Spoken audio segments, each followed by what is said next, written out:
Okay, finally, everything is set. We're live now on the Zeall Show episode 45. This time round, I'm actually testing with much more pro gears, different sounds, different tracks for the Zoom and on the computer. Hopefully, can improve the sound. As some of you have told me that I need to improve on it. It's not easy doing everything just just by one hand, by myself, but it's working. I think it works this time. Okay, so just some quick messages before we go on the show.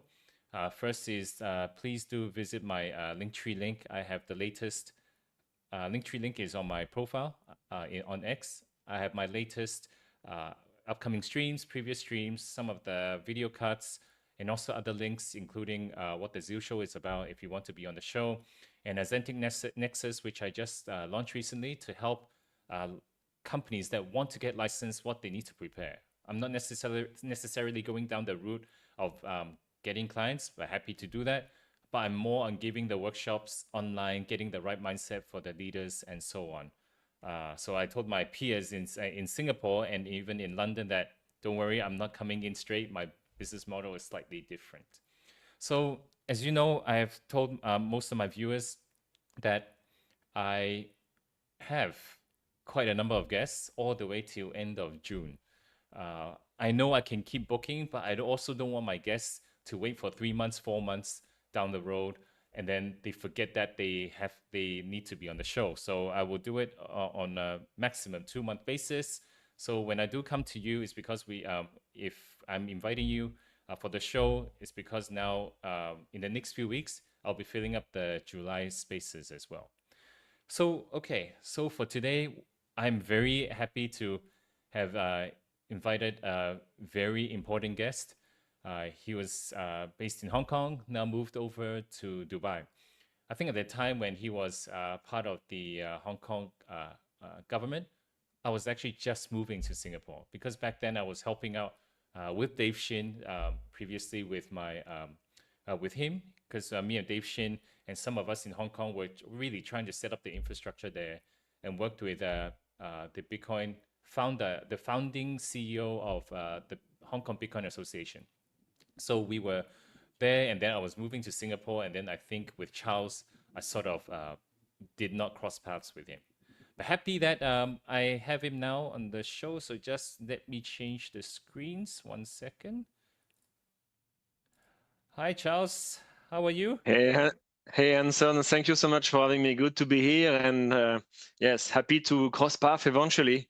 As I was mentioning to you just before the recording, I wrote this book about the Hong Kong crypto entrepreneurs and crypto scene from the early days, and your name appears in the history of Bitcoin in Hong Kong and the history of the Bitcoin meetup and Bitcoin Association. So I think there is also a few pictures. So happy to cross path again, and thank you for your contribution in the early days of the Hong Kong crypto ecosystem.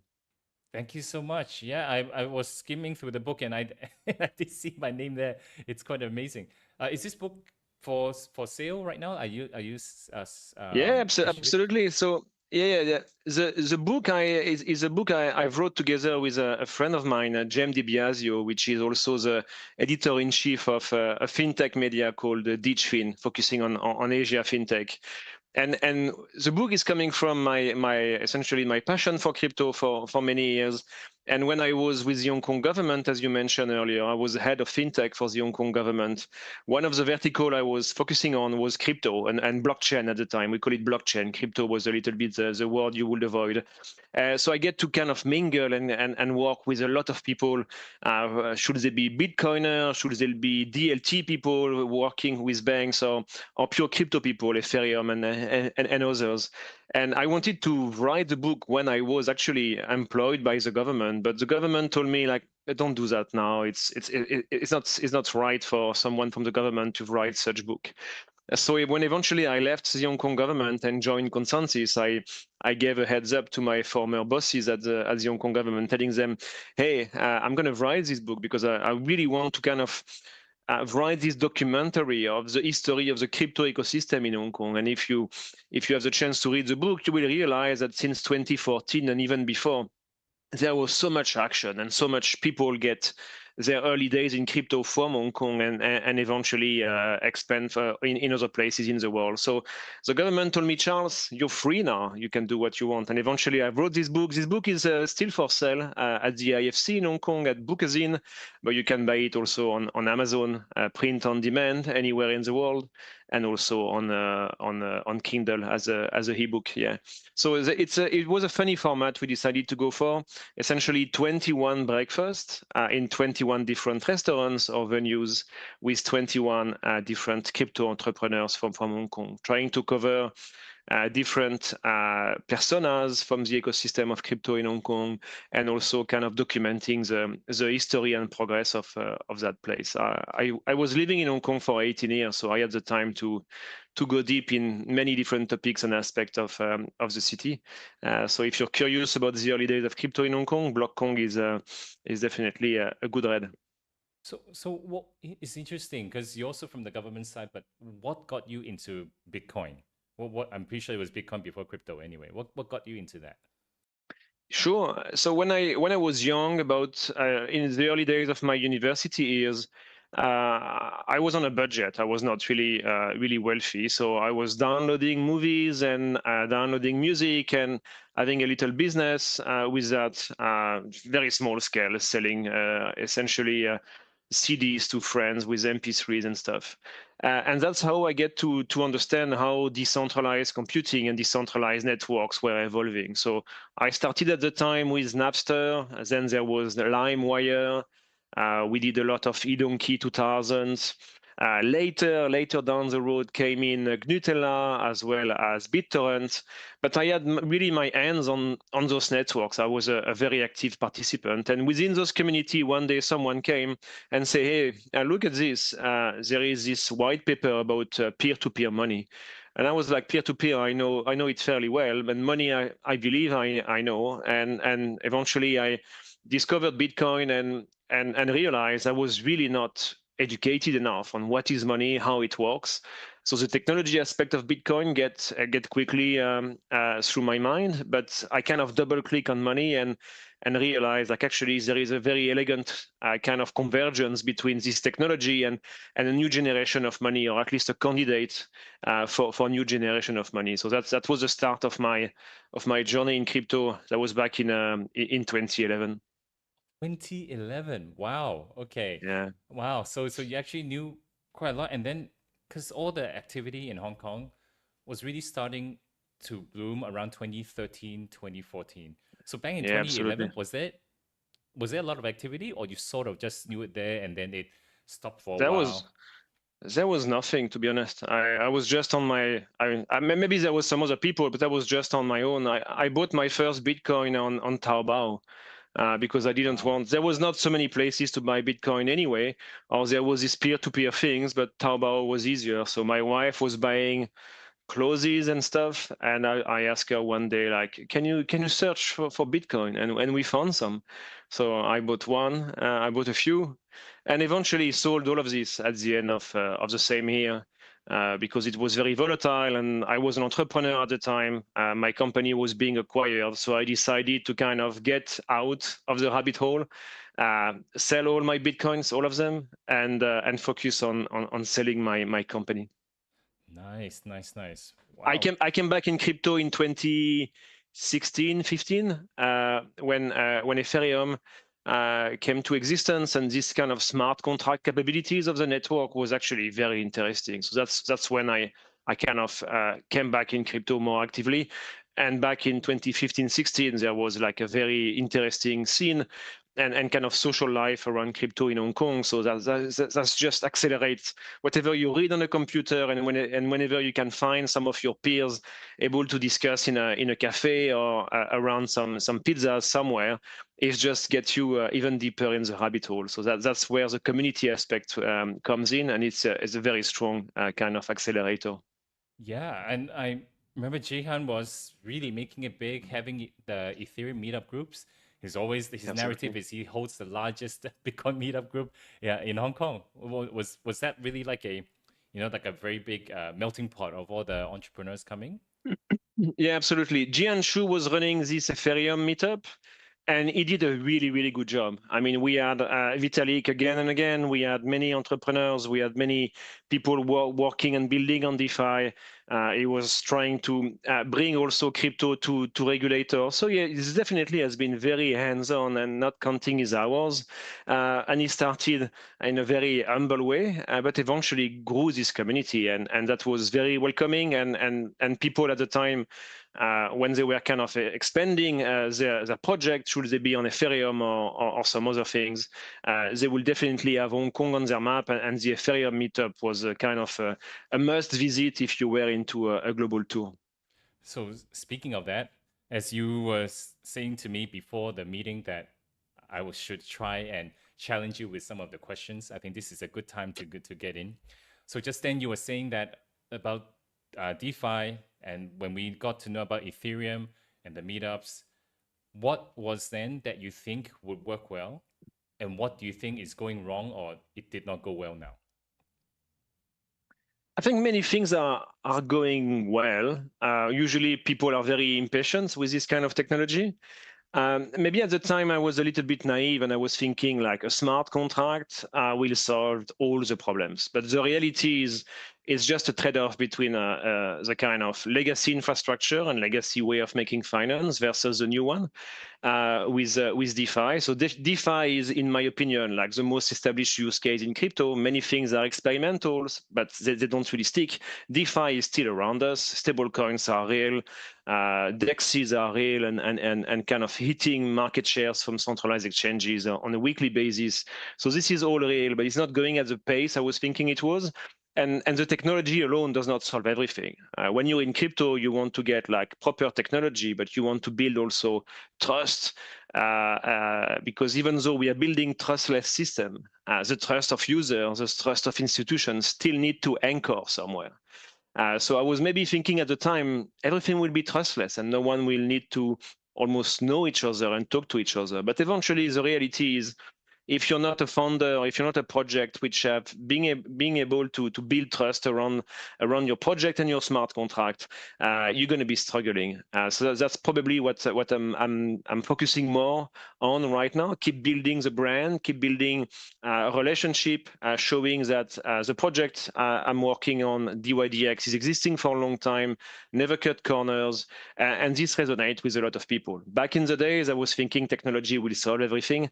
It's actually a mix of a lot of things, and the human touch is much more important than people would like to think sometimes. Then how, this is a very good point that I want to point out, because you say building trust, especially after FTX and some of the hacks in DeFi. What sort of strategies you have, at least for dYdX, to build the trust for the people? Like why should I be comfortable in putting money in dYdX? Is there a certain way of doing things that are a little bit different? Because I still don't quite see it, how the DeFi is really pushing to build back the trust. So I think DeFi by design is much more trustable than any centralized exchanges, right? So if you look in first principle, when you trade against Coinbase or Binance or any of their peers, it's a black box with very strong brands, but you don't really get access to everything you should be looking at to really make yourself comfortable. So how can you build trust? Is a lot of very small things, extremely boring, but you open source straight away all your code. You really open and get very regular communications with your users, with developers, with the market in general.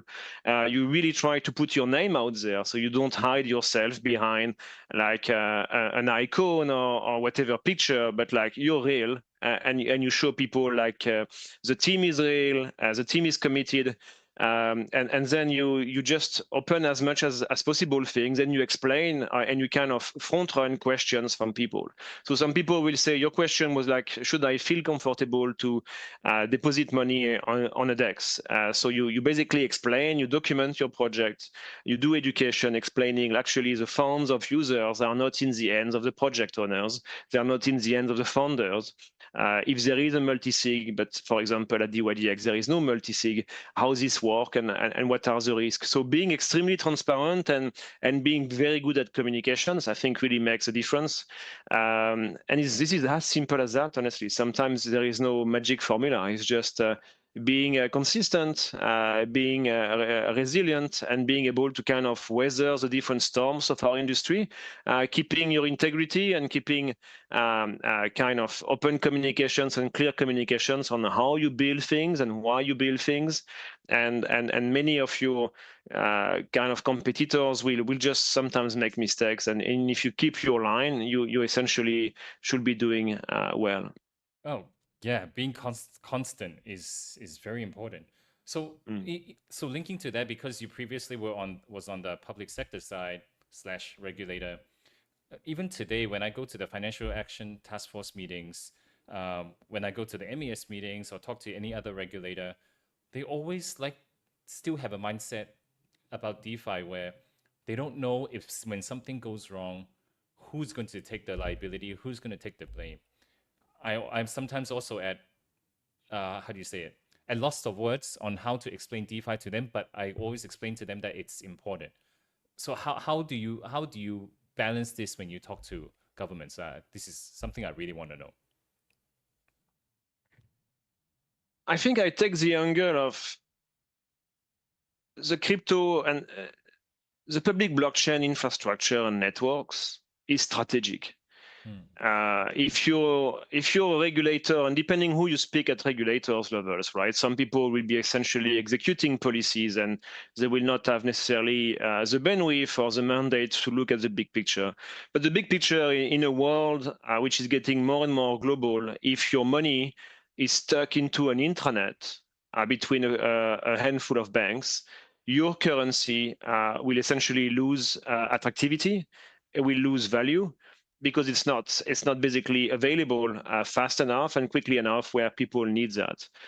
And that's a very, very strong argument for that. Like, if you want to keep building a country where your currency is basically useless or only useful domestically, and you're happy to rely on a stronger currency from overseas governments, that's a choice, but that's a choice you really need to understand and make sure it works. So in the context of my job after the Hong Kong government, I was with Consensus as head of Asia, and I built a lot of CBDCs with many central banks. And I think that angle actually got traction. When the leadership at regulators understands that their infrastructure and the way that money is being distributed will not only keep their currency kind of relevant, but also enable their economies, enables their domestic companies to do export and to grow globally. When they get that, they basically really enable their regulators and put pressure on the regulators to say, okay, just keep calibrating and understanding the risk, but we need that because also our competition, other countries are doing that. So I tend to take much more like a very pragmatic and first principle approach, and telling them like, okay, how the world can look like in 3 to 5 years, and what are your peers doing, and are you ready to respond, and how long it's going to take for you. The last argument is saying, if people are not really into thinking too strategically about their currency, is just telling them to start the learning curve.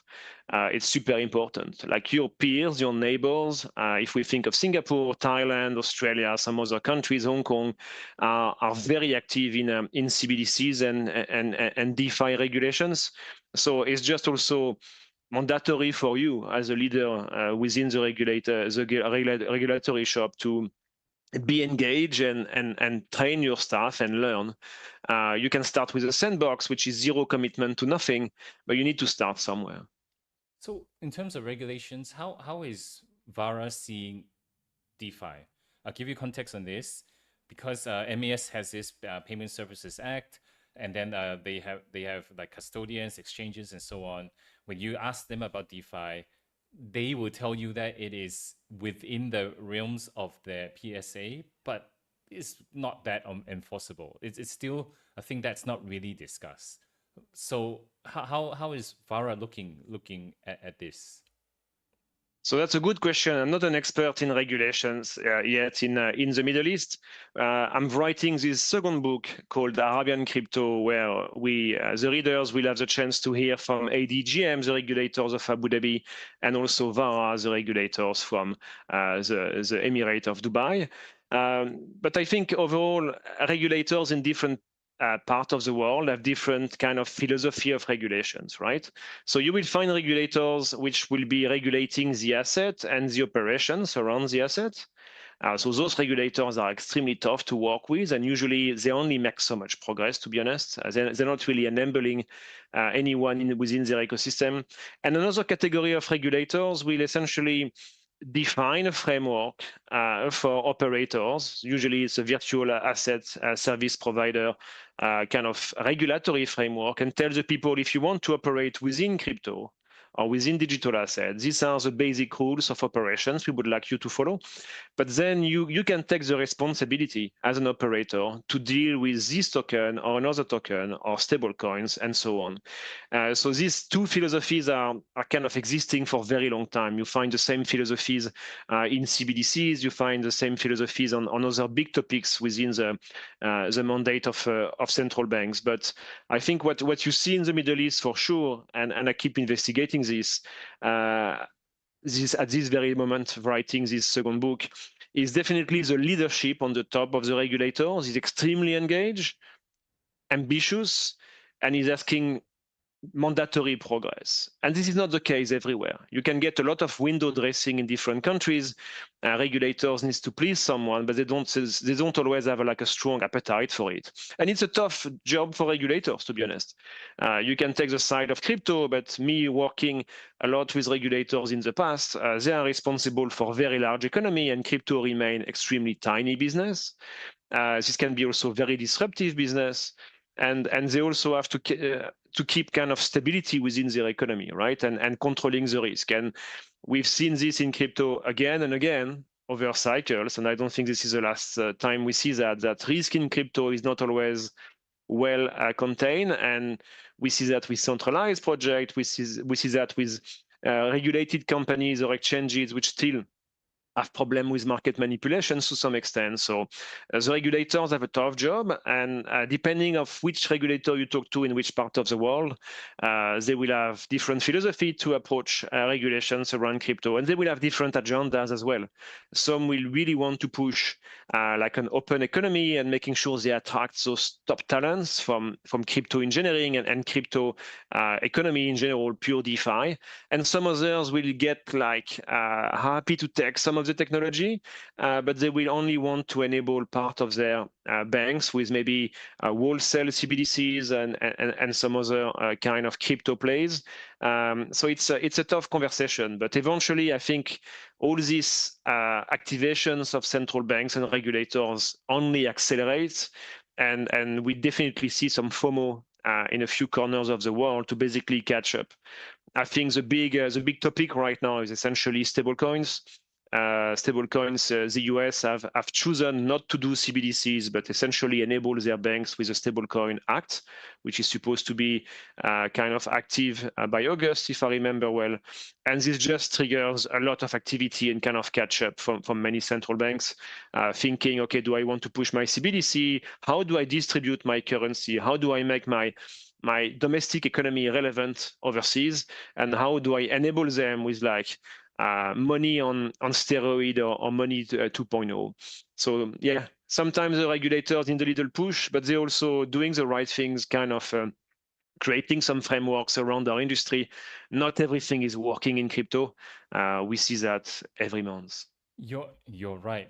I mean, this is so true. If the top of the top of all regulators, they are really engaged in learning and they have a strategy, it really helps downstream. Everyone really will work together and so on. Because I've seen like how Singapore changed. They were very engaged at the beginning. Now I'm sort of seeing it sort of stagnant, and then because of that, the mid level or the sort of senior level engaging with the crypto companies, they're just tightening on the rules. So I've also been telling MES and also through the association that we're only tightening the rules. If there's no innovation, in the long run there'll be no compliance because there's no more products to no more new products to actually put compliance on. So it's interesting that it's slowing down, but Hong Kong is going up. Because I was talking to Dave Shin last week, I was actually very surprised they actually allow staking. Because staking, in a way, is sort of like lending to the chain, right? And then giving you some or you can call it rewards. We don't want to call it interest. But how do you see Hong Kong right now in terms of the ecosystem there? That's funny. So, so first, I'll start with a statement. I agree with you that the sentiment around regulation in Singapore has been slowing down big time. I hear that quite a lot, and I'm not into the details of how things are working in Singapore. But on the other side, I would not be worried for Singapore. I think Singapore have a head start. They've been doing so much research. They've been maybe they burn their fingers on a few things, and that's why they're slowing down now. But when the time will come to accelerate again, I think they've got so much learnings. I'm thinking of their CBDC works where they were doing like a fork of Aave to swap different CBDCs. So there is knowledge, and maybe there is some kind of internal pressure within the regulator, or maybe the legacy players, the banks are not happy with how things are evolving. But this is how it works in our industry. The regulators also have cycles. So coming back to Hong Kong has been slow and suddenly accelerates. That's definitely true. What is interesting in Hong Kong is you've got ETFs, Bitcoin ETF, Ethereum ETF. You've got staking, which is being okay. Hong Kong is a very large international financial center, more than 600 banks. The Hong Kong Stock Exchange is extremely active. Of course, it kind of follows the economy of Hong Kong and the overall China, but that's a major place for all kind of financial activities. So I think it's also important, and that's why probably the rotation of leadership within regulators or within like the chief executive of Hong Kong also probably pushes kind of all the regulators, should it be the HKMA or the SFC, to be very active and making sure they enable local players on different topics, tokenization, the Hong Kong Stock Exchange, or stablecoin, so that the overall region infrastructure remain up to date and remain competitive, and knowing that the US is suddenly opening up very quickly. Europe have also some plays, and it's just important to get the right infrastructure you want to win. So the same way for the internet was complicated in some countries at some point, and people were not really investing in it. And they realized that the internet and communications overall in a digital format are just critical. It's just we are through this process in Hong Kong. I think it's interesting in Hong Kong to see how the progress is being made. The SFC has definitely made some progress. I think they're going to probably have some bad apples, like any other regulators in the world, including Singapore or the UAE.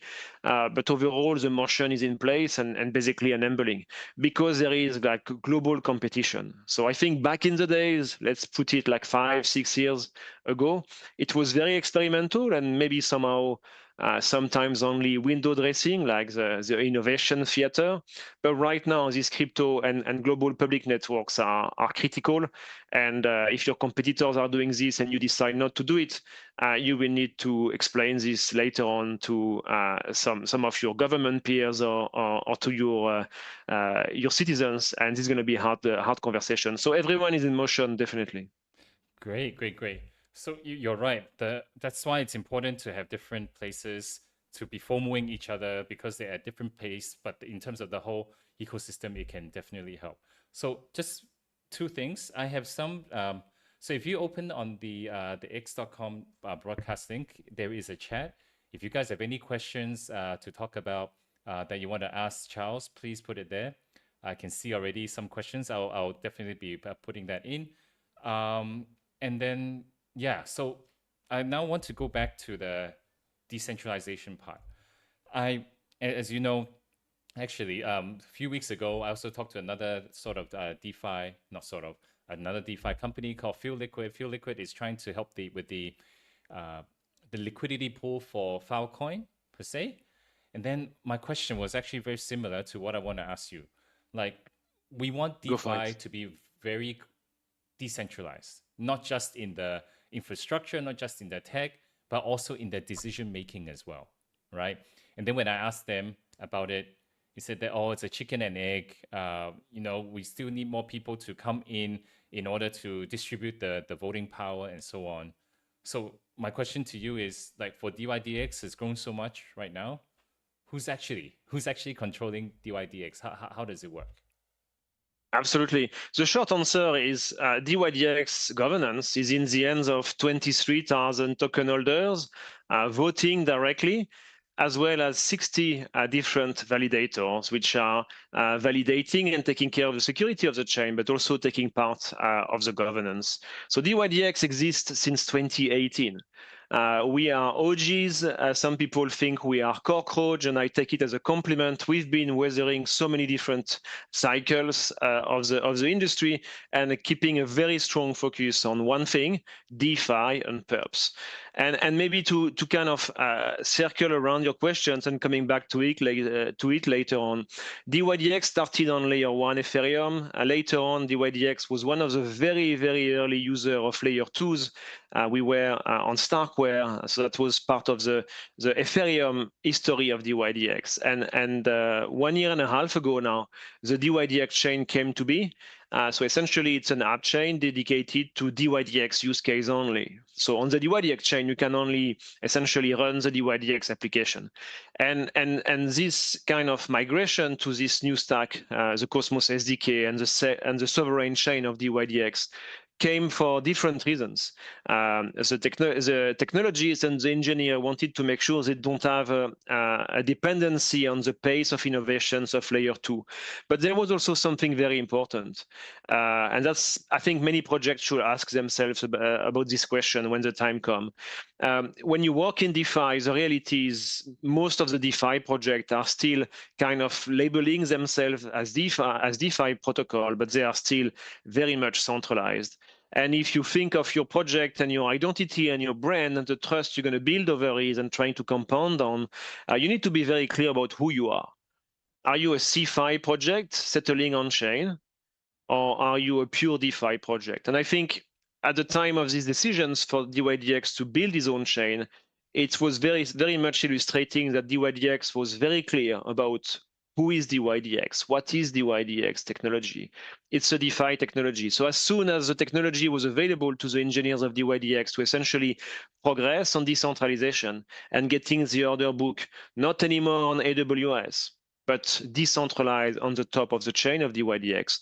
That was a no-brainer, and this really helps to get you a clear identity and also an extra kind of stack of trust from many players. So to come back to your question, the governance of dYdX today is very active. Last year, there was about 230 different proposals on dYdX for all kind of things. Some proposals are very technical about upgrading the software on the validators themselves. Some others are about listing new markets. Some other proposals are coming for kind of launching and financing a new DAO or sub-DAO. Many different topics. Some proposals are rejected. 6 proposals were rejected last year. Some efforts were thought as duplicative by the community. So some people came and say, hey, we want to launch this and we want to do this kind of initiative. And the community just say, it doesn't make sense. And it was just rejected. So it's a project which is old enough, dYdX, since 2018, and which also has built infrastructure to essentially decentralize governance. So it's not easy. Being centralized is easier. I can tell you this 100%. This is why you see some projects in DeFi never really decentralizing, because when you decentralize, it's cool. It brings unfair advantages, but it also comes with a lot of responsibilities. But dYdX today is effectively run by 60 validators on the technical side and kind of steered by 23,000 dYdX token holders and voters.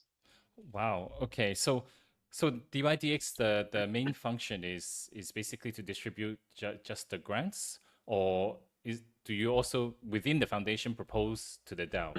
Do you also do that as well? And then when Absolutely. the DAO rejects, and then yeah. Let me give you a short overview and mapping of the dYdX ecosystem. So behind dYdX, there is open source software. This is where it all begins. And the founder of dYdX, Antonio Giuliano, is essentially the CEO of dYdX Labs, and his team is focusing on developing and innovating around dYdX software and open source this software, which is then deployed by validators. More than 60 validators today are kind of deploying this open source software and running the chain itself. And then you have the dYdX Foundation. I'm the CEO of the dYdX Foundation. We focus on activating governance, and we can come back to that later. We have a team in charge of BD. We do some marketing. We do some integration services, and also all kind of, I will say, more administrative works for the foundation itself. But after the foundation, there are 3 different entities which are also very important and which illustrate how decentralized is dYdX. The first entity is a DAO. It's called the Grants DAO. So the Grants DAO has been essentially built by the community and financed by the token holders of dYdX via essentially allocating parts of the treasury to the Grants DAO. So the grants are not distributed by the foundation within dYdX ecosystem, but by a DAO, a Grants DAO dedicated to that with a team, trustees, and various conversations with the community. Second DAO is the Operation DAO. The Operation DAO is running one of the front end for dYdX. They are also taking care of some works with the validators and being some kind of go-to for technical questions about the chain itself. And the last DAO, which was created a few months back by the community again, is the Treasury Management DAO. So the Treasury DAO for dYdX. So they are essentially in charge of managing some of the dYdX token, part of them, owned by the token holders, and put them to work and essentially staking them and putting the staking proceeds either into buybacks or maybe also financing various initiatives. So many different entities, I will say, at the core of dYdX, and then beyond these 5 different entities, which are full-time dedicated to dYdX, you have probably, I will say, between 25 to 50 almost different companies of various size, which will be building, contributing, running services around dYdX. So we run some estimation, I think it was end of last year. We can probably count about 1,000 to 1,500 people, which are for the most of their time dedicated to dYdX. They can be researchers, validators, they can work for the DAO, they can be contractors, employees of the foundation, employees of dYdX Labs. If you bring all these kind of companies and teams together and try to count, we are definitely over 1,000 people involved. 1,000 people, wow. Okay, I mean, I'm reading from Brilliance. He's putting it inside the chat. I understand your concern. It's also some of my questions, right? Because as I interviewed the Fuel Liquid's founders, that there is always a problem where most the DAOs are controlled by the whales, but it's not because it's like that. It's because that you need more participation.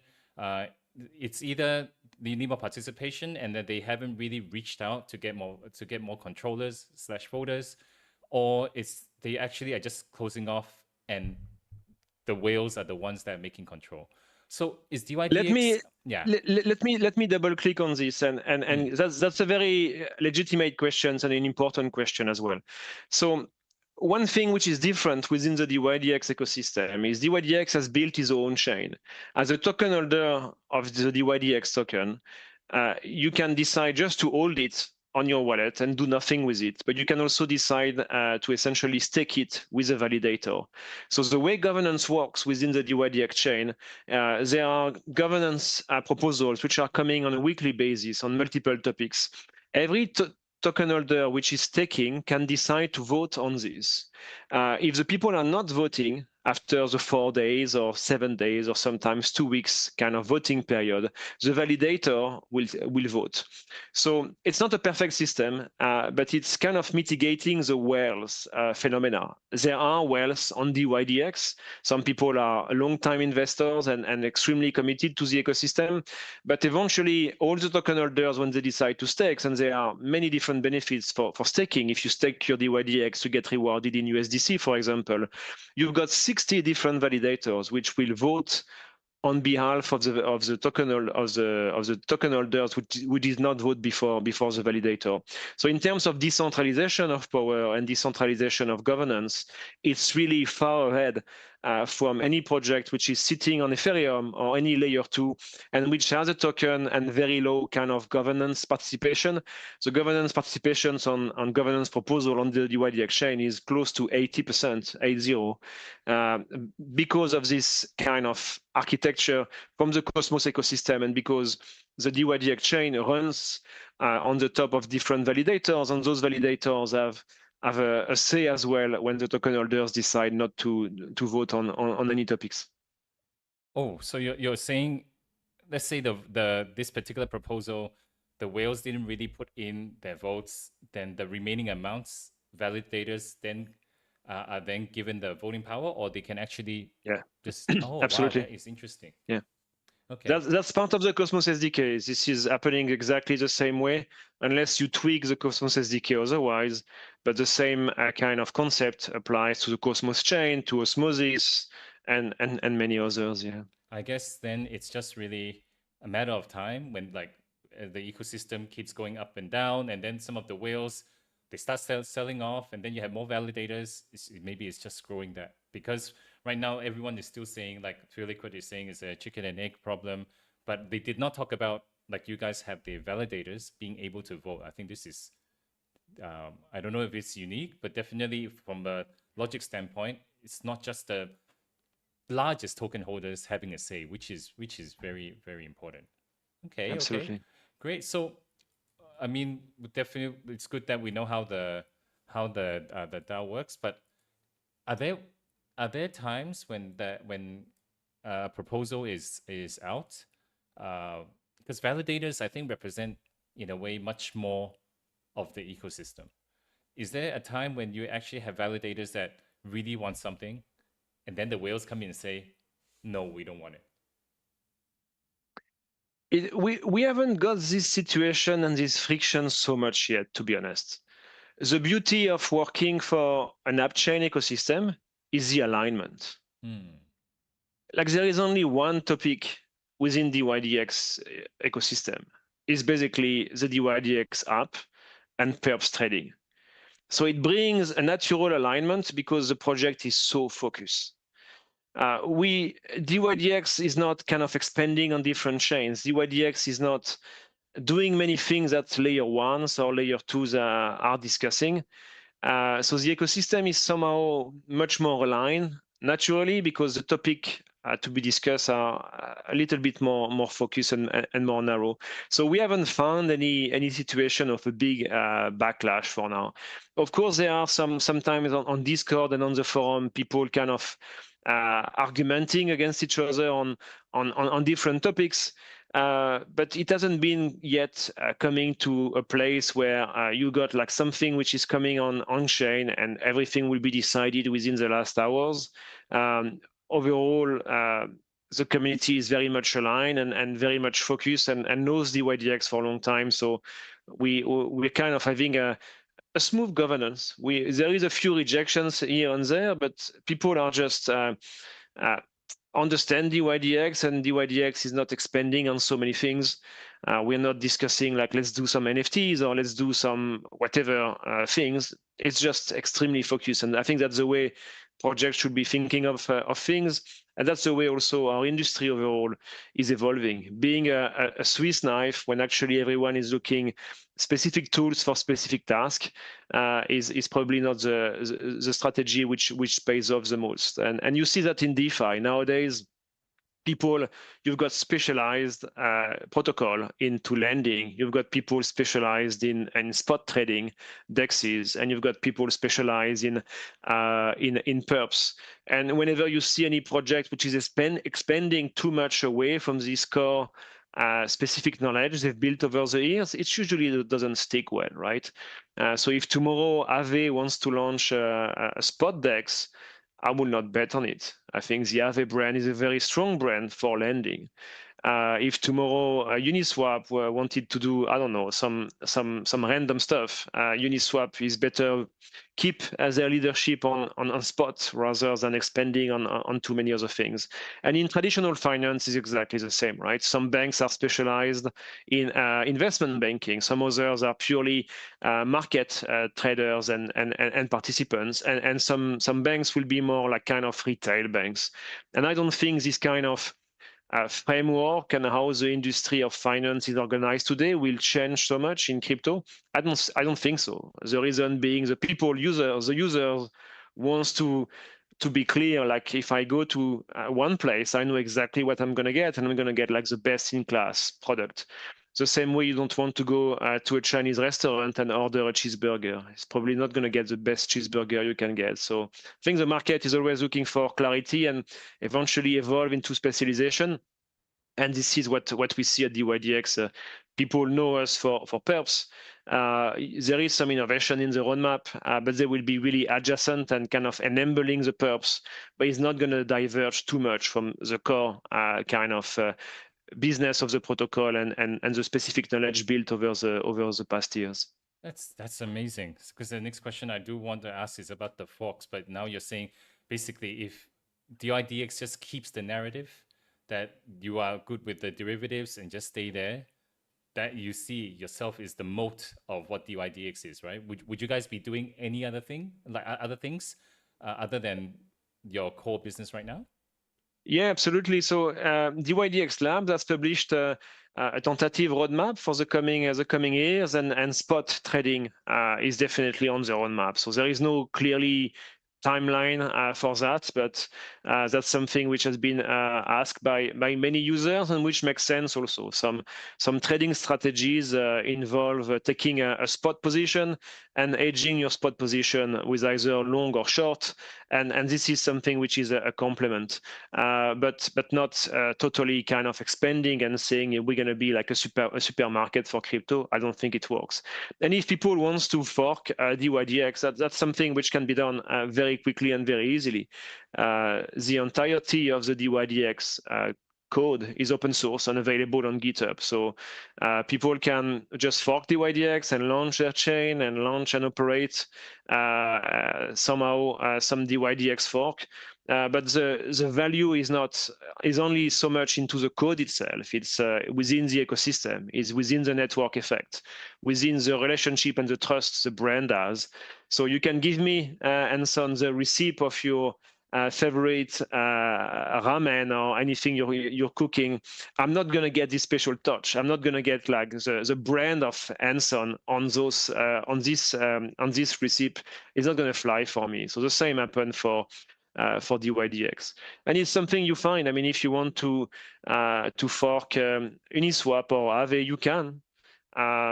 But do you remember any fork of Uniswap? I don't have any names in mind. Or they started with that and quickly had to build something else, right? Well, you're right. Ethereum, you know that the old one, what's it called? A classic. Yeah, it's still around, but it's only around. It doesn't really grow. Absolutely. Yeah, so you're right. It's important to keep the message because I find it amazing. You know, like Elon Musk keeps saying that, oh, we are superchargers, we will open source it for everyone. And then when they introduce Grok 3, they open source the Grok 2, but they don't open source the Grok 3 yet, not that I know of. Like, does it feel scary that every time you launch something new that it's definitely gonna be open source, everyone can see? Or the mindset is there that that's the whole point of it, that open sourcing everything is what decentralization is about? That's a good question. So the code is produced by dYdX Labs and the team of Antonio Giuliano, the founder of dYdX. I agree with you. It's very counterintuitive. But after you did that one time, I suppose you're not scared anymore, and you really know, you really understand your market, you really understand your audience, you really understand where the value is being created, and you're basically doubling down on what pays off is being totally trustable, a trustable venue. Some of our peers in the decentralized perps market are labeling themselves DeFi, but you can look at their decentralization. You can try to say, how is your code working? And the code is not open source. This can work for some time and you can have a honeymoon, but eventually in the long term, you know that people will come back to like brands and founders which are trusted over time, and this really pays off. So yes, releasing the code source is probably counterintuitive, but when you do that for many years, it's just one step. So interesting. Okay. So I mean we talked about the regulatory stuff. We also talked about how the DAOs work and some of the questions that I have. But I want to dive deep into what you do. Okay. So for example, a DAO says to particularly do something, like let's say A. What happens if you read yourself, you don't agree with it? You don't agree with the actual proposal, the votes. What goes through your mind? Is there a way that you're thinking, okay, I don't quite like this, but I still have to do it? You guys have to know all the risk and implication is up to you. How does it work? Yeah, so if someone comes with a governance ID and like pop it up on the forum and explaining this, and they're going to get feedback from the community very quickly. And then if they decide to ignore this feedback and go for a vote, the community has already expressed, like, are they in favor or not? And the dYdX Foundation is neutral. We are not submitting proposals. The foundation is not voting neither. The foundation stakes, so we are delegating some of our tokens to validators, but we're not taking decisions. These decisions are made by the community and the token holders. So yes, if some people are doing something which makes no sense, there is like thousands of highs and thousands of very smart people which will convince them like it makes no sense, or they will explain them this was something which was discussed in the past, but has no legs. And eventually, if they decide to go for a vote, most probably the vote will not get in. But yeah, we will not take decision ourselves at the dYdX Foundation. This is just like I would say the market takes these decisions and via the vote express itself. Many people can always think, and that's an easy one to kind of not push back, but just kind of keep the governance hygiene. Some people might come and say, hey, how about we launch, I don't know, options on dYdX? I mean, if you come with the idea, that's great, and you should be debating this within the forum. But if you put a proposal on chain, on the dYdX chain, and saying, let's build some options, like where are the resources coming from? The dYdX Labs is not dedicated to governance only. dYdX Labs does its own code, and people decide to implement it or not. And we see some different people building different pieces of the code. But as I said earlier, the dYdX community is extremely focused and extremely aligned. We are an app chain.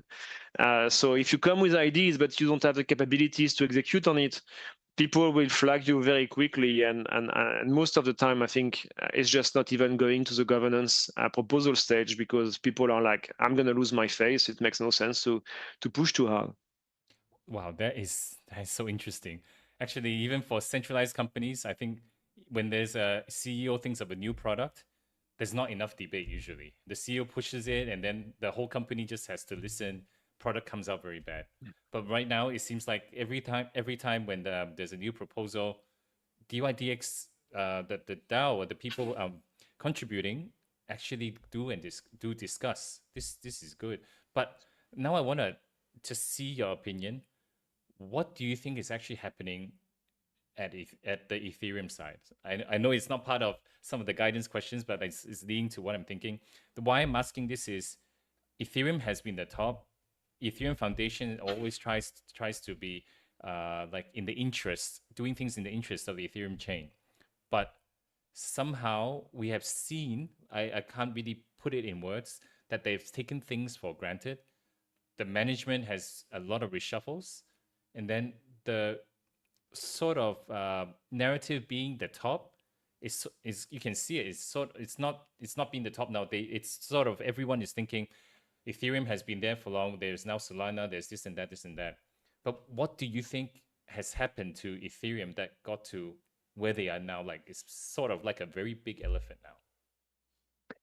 Decentralization comes with trade-off, right?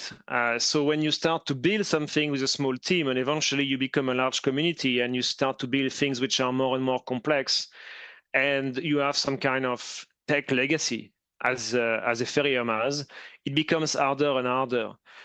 To me, what is obvious when I look at this debate is some people are the Ethereum Foundation is focusing on building the tech. And I think there is many people in the room which are thinking like, look at my bags. Maybe part of your job is to make sure the Ethereum goes up to 5K or whatever their expectations are. So I think what we got from these past months of conversations online and on social media is that the Ethereum Foundation will stay focused on building the tech and probably also kind of reorganizing. This is what they're doing right now to accelerate on different roadmaps. But they don't want to be involved into like working the asset itself. They feel it's not their job.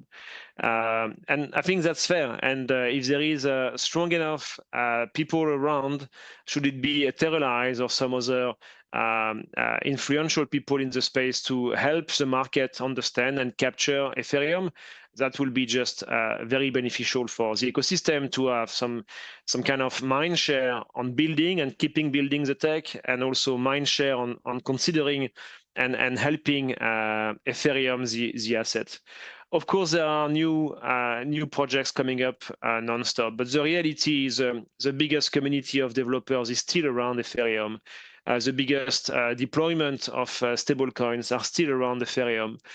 You will get like newcomers here and there, but Ethereum is here to stay, in my opinion.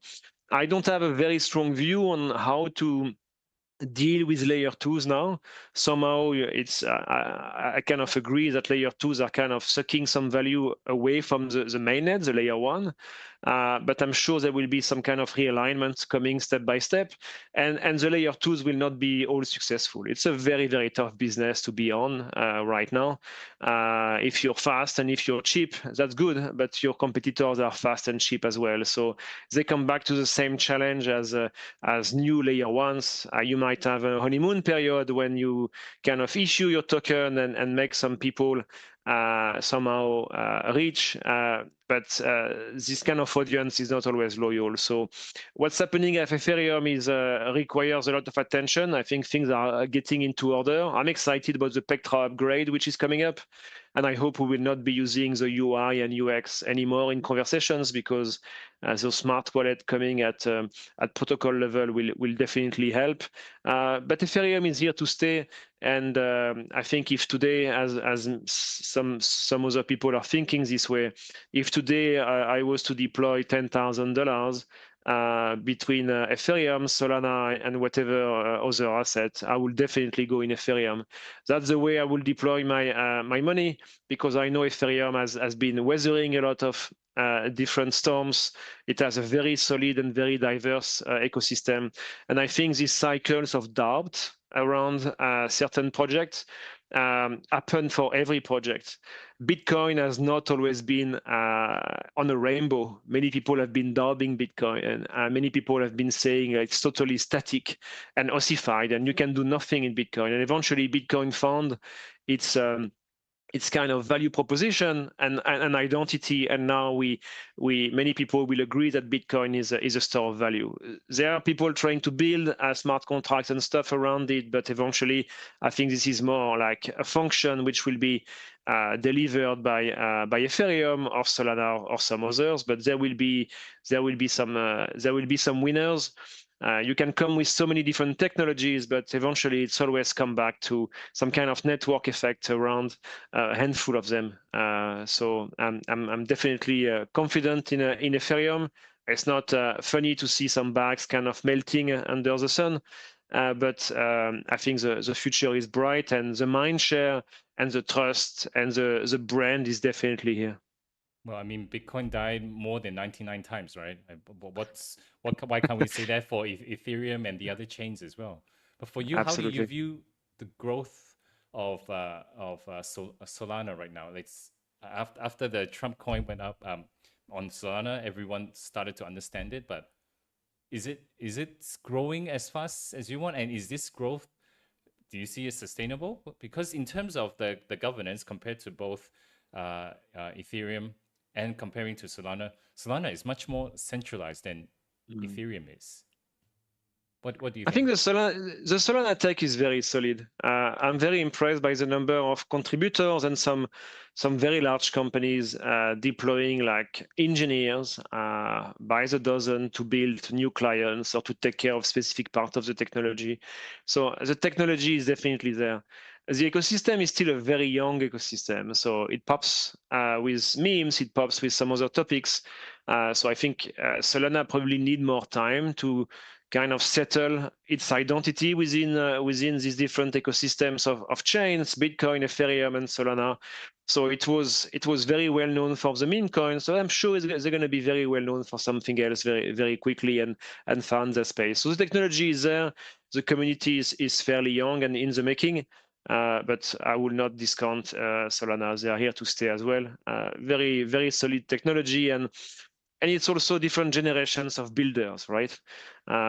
We talk to a lot of projects within the dYdX ecosystem. Some people come and list their assets on dYdX, and we see new generations. So call me OG, I call you OG 100%, but we need to kind of be comfortable that younger people are coming up, and they come with different lenses on the world and different lenses on how this ecosystem works, and they're not going to be static on the technology of their dad or uncles. If there is something more appropriate or an ecosystem they feel more comfortable with, they will go with whatever comes their way. So yeah, I think the new generations of builders are definitely on layer 2s, and Solana is in my opinion definitely here to stay, but with a younger ecosystem. It's funny we talked about the younger generation because last week was talking to Dave Shin, and then the week before was Luis Buenaventura, based in Philippines, also another OG.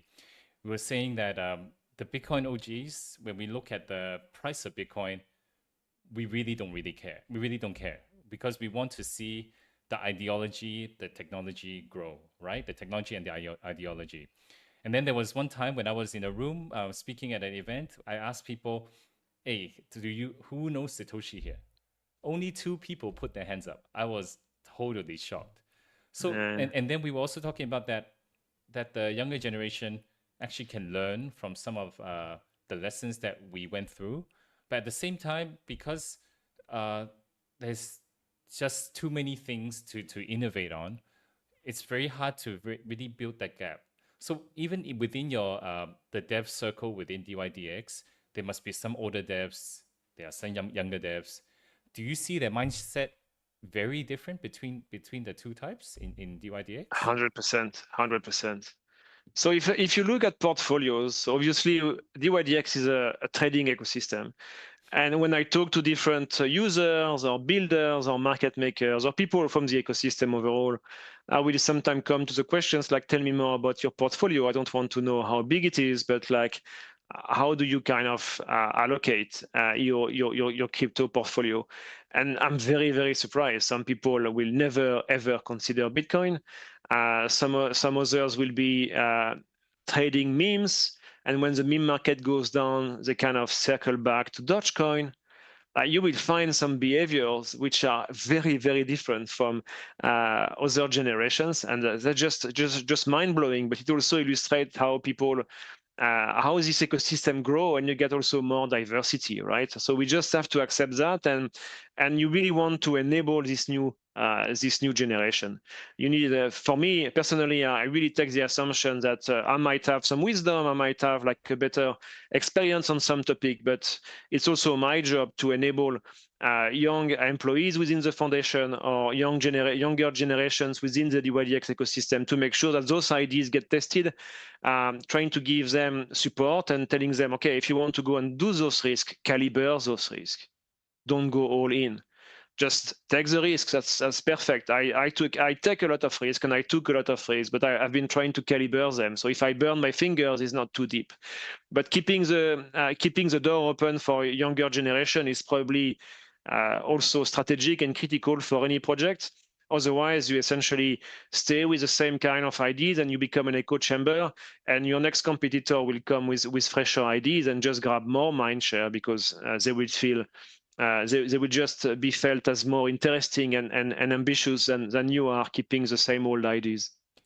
This is a good segue because the next few questions was I really want to ask about you when dealing with the different generations. Was there at a point that you're with dYdX or even your whole crypto journey that you were really doubted yourself? Like for example, as I was mentioning, that there were projects that the DAO wants, but you actually don't think it's correct, and because of that, you might be doubting, hey, am I thinking not right? Is this really the new way? Is there at a point that you reach the point that you feel not confident? So, Doubt. so let's split this into aspects. On my personal journey, I've been in doubt quite a few times, I have to say. I mean, the roller coaster of crisis, drama, price variation in crypto, I don't think it exists anywhere else, right? So when your portfolio and what you believe on goes minus 80% in a couple of quarters, this puts you in doubt. And this challenge a lot of your plans and family planning and all kind of things. So yes, I doubt quite a lot, but also I learn over time to kind of reorganize myself, calibrate the risk, and being still confident in the convictions I've built over the years. When it comes to dYdX, I'm not personally agreeing with everything going through governance. Some votes are making no sense for me. Sometimes I feel like the consensus of the dYdX community is not like the one I will go for. But I just have to live with it. The same way maybe you're living into a democracy and the votes are going in a direction which is not yours. It's usually not the end of the world, and it's also you need to be part of the community and accept that it's not going your way. And I don't have the power to say no. We're not going to do that. I'm part of the dYdX community as any others. Yeah, I learned to live with that, and I make sure I communicate clear enough so the people considers our views as a foundation, and we try to give them as much framework. But eventually, you kind of follow your herd and trust also some other people views, because on some topics I would not always be right, especially at dYdX. Some aspects of dYdX are extremely technical. Should it be at the code level? Should it be at the financial transactions kind of flows? When you deal with crypto derivatives, you have also a lot of risk management involved, and there is no one within dYdX which is capable to the same level on so many different topics. So yes, sometimes I don't agree with the direction of things, but it's usually not big things, and I just live with it and keep building around it. Then what is okay? So balancing, understanding what the community wants. Community being like the people, the users, the validators, obviously the big token holders. But you as a CEO, unlike a normal centralized entity, CEO usually drives a particular direction. What is a CEO in a foundation? What's actually the main role? Absolutely, great question. Early 2024, the dYdX Foundation went through a fundraising exercise, and we presented to the community and the token holders of dYdX a business plan. To come back to your question, the dYdX Foundation has defined 3 North Stars. In everything we do at the dYdX Foundation, should you be an engineer or an executive or a BD person, we are following 3 North Stars. We want to make sure that essentially dYdX keep growing in market shares. We want to make sure that the fee generations of dYdX keep growing as well. So we have kind of economic lenses on the protocol. We want to make sure the protocol aims at being profitable and generates profit so it can reinvest money into the protocol and innovation. And we want to keep also the door open for innovation, right? So these three North Stars help us to essentially kind of frame every actions we are doing. Should it be on business development? Should it be on marketing? Should it be on integration? Or should it be in community building kind of efforts? So that's really where what kind of drives us. And everything else is kind of always coming back to these three very simple principles, which we call the North Stars of the dYdX Foundation. You can find our business plan on the dYdX forum. All of this is open source. If you're curious what is our budget and how many people we have and what are their different functions, all of this has been a totally open and transparent process. We hosted AMAs, we answered questions on forums and Discords, and eventually the community of dYdX enabled the foundation with 11 million dYdX for a 3 years mandate, which will be renewed when the time comes, with maybe new focuses and new contribution to the foundation. Interesting. So everything that you do to put out straight to the community. At the point when you actually put out, do you have any second thoughts saying, "Oh my gosh, am I like?" Because usually when you're raising, let's say for a centralized company, a normal company, okay, you go to a VC. You're signing an NDA. You're signing NDA, and then you're only showing it to him. But for you guys, when you're showing it to everyone, is there a part of you saying, "Wow, this I'm actually quite fearful what will happen next"? Does that happen to you? No, I decided to go into DeFi because I really wanted to explore how things are being done and will be done in the future. So being surrounded by DAOs and contributing to the shaping DAOs around the ecosystem, being totally open source and transparent is somehow a little bit counterintuitive, but when you go over this step, it's also a high level of comfort, and you're building the trust with people. So if you come and open kimono, as we say, extremely transparent, you will be surprised how people are saying, we want to enable these people. We believe in this team.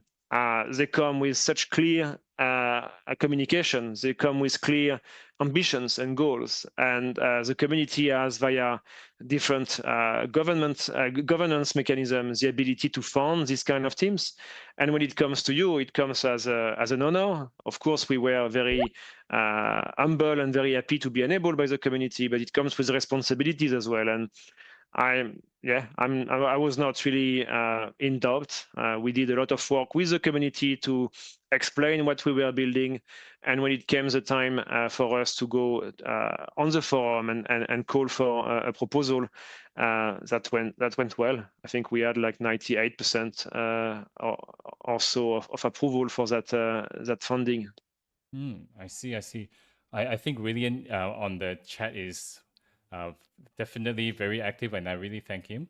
I can understand his questions. I don't know if you're seeing it, Charles. So I don't.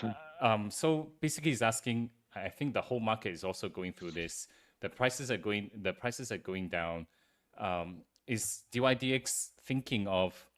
I won't use the word appeasing. It's wrong. It's more like if the prices are going down, it also does affect the confidence. How does dYdX drive? Looking at the price at the same time, driving your agenda to make sure there is confidence to lock in the both factors. So first, it's the same situation for more or less everyone. Yes. You can think of one project which TG a couple of months ago, so it's honeymoon period. But like if you've been in the business for a long time, like everyone is being hit. So we're not really isolated into this suffering period. It's something which is also related to market conditions. The second thing, we've been activating the community to think of like what kind of solutions can we do and implement to essentially kind of support the token value and making sure that the trust remain within dYdX. So to keep the trust around, there is many different things you can do.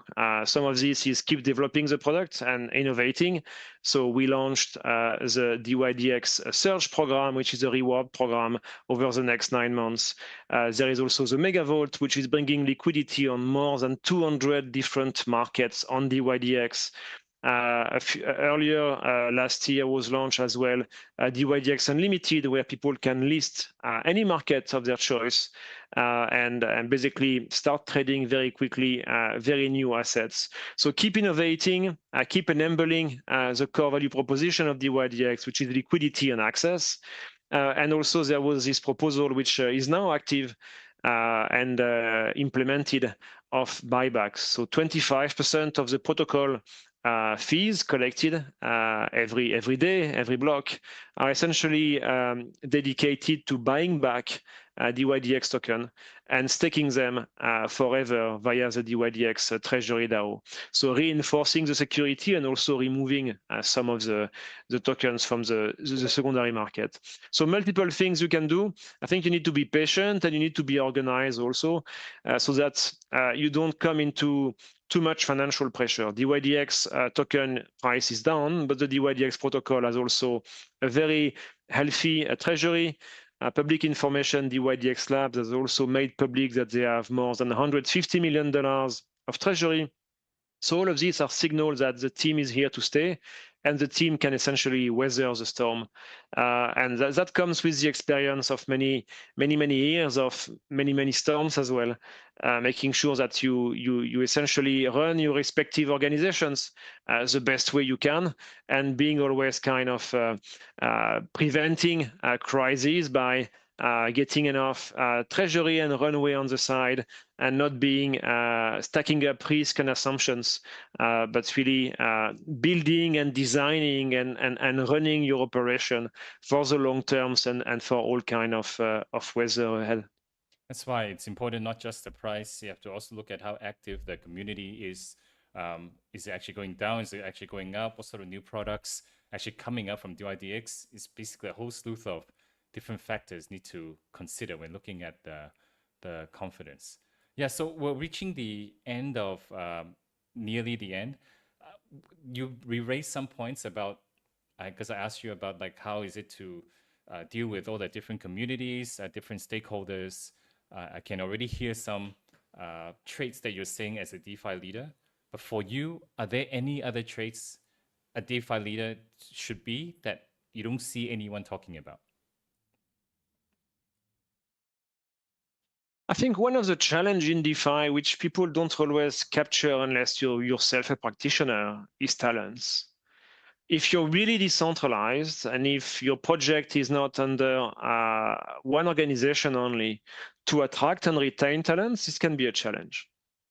Like if you can get a job as an engineer at Coinbase or at a DAO, if you're young and out of university, you might see this differently. But if you're looking for engineers which have experience 10 years plus, most of them will get married at the time and will get kids, and this kind of decentralization factor is not always like the most easy to kind of convince people to join. So I think a DeFi leader should keep focusing, as well as a centralized CeFi leader. Like talents are basically the oxygen of your project, either talents in your team or talents in your ecosystem. This is like what makes you win.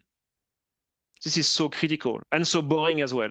So being able to keep building your brand, helping whatever projects and people to come around. Some of them would be hired by the DAO or some DAO. Some of them I will hire at the foundation, but some of them will be basically deciding to build around dYdX, and they will take some of their resources dedicated to the project they want to build around the dYdX thing. So the human aspect is super important, and hiring is extremely impactful and extremely hard. It's a little bit harder in DeFi. So if you ask me what kind of keeps me awake at night, is somehow a lot has to do with the talents. Like, can we keep attracting and retaining top talents?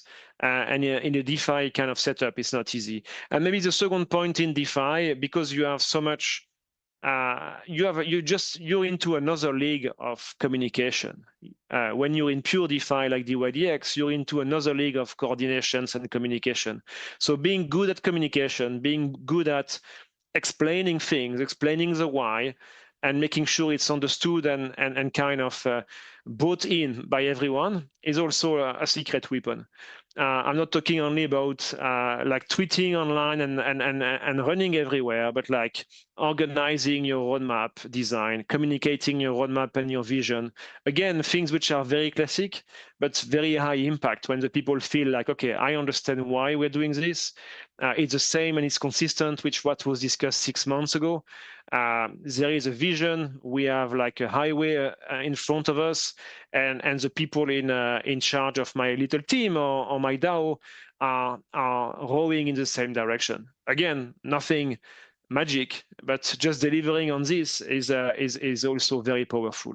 So human capital and communication are very much silver bullets for DeFi leaders, I think.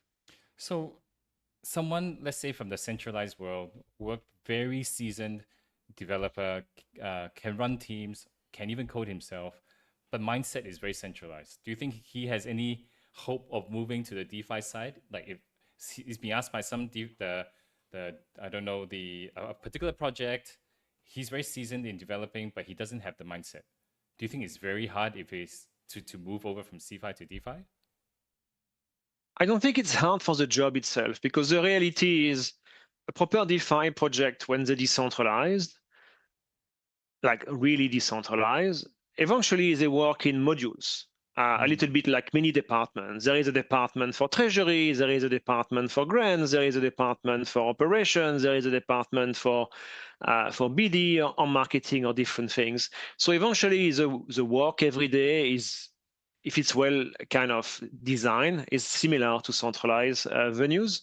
But like doing that step and thinking that there is not necessarily like one master at the top, but it's kind of different leaders, and also you've got like this governance, which is constantly coming on the table.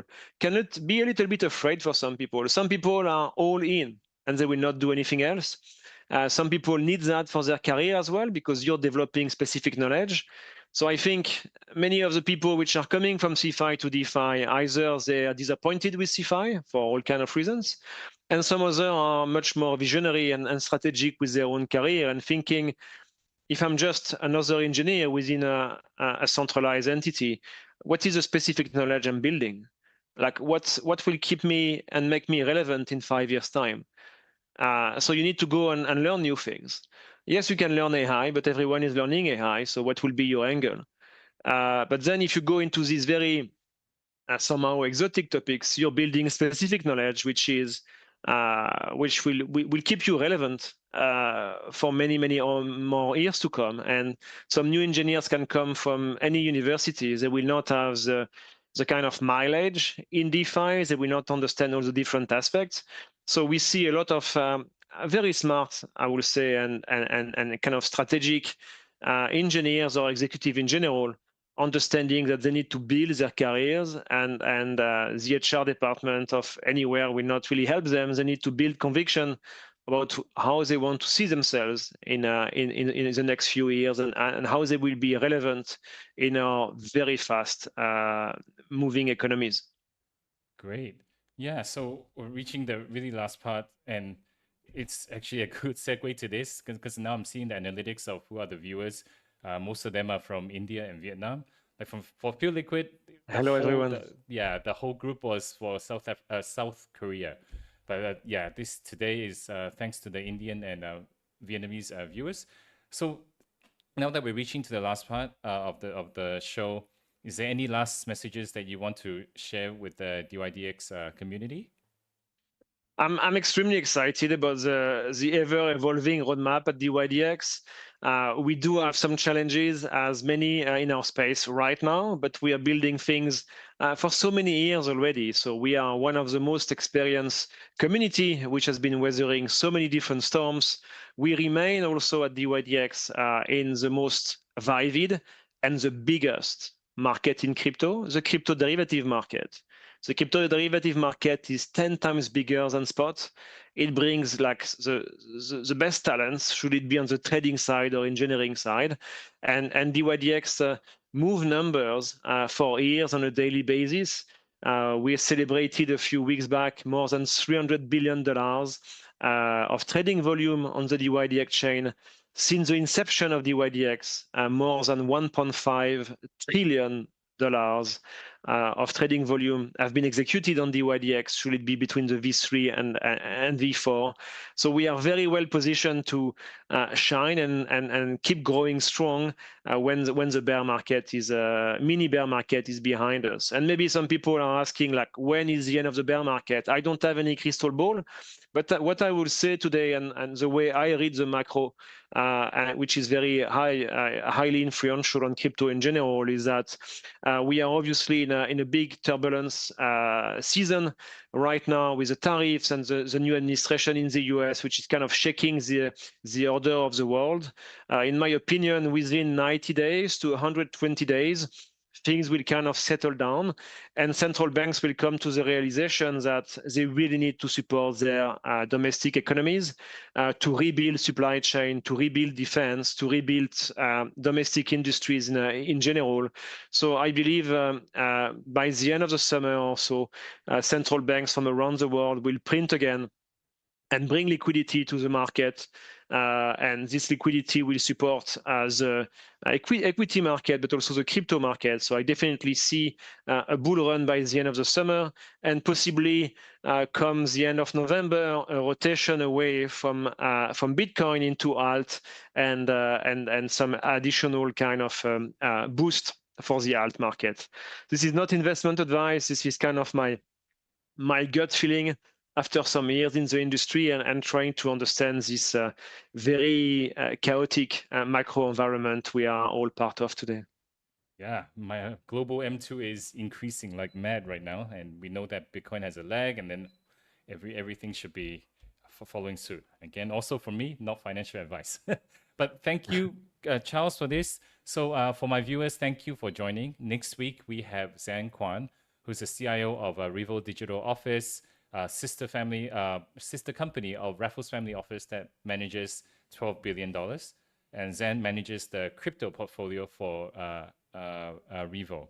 So please have a look at my link tree, which is on my link. Then you'll be able to see the future speakers. So for today, thank you, Charles, so much. I really have learned a lot.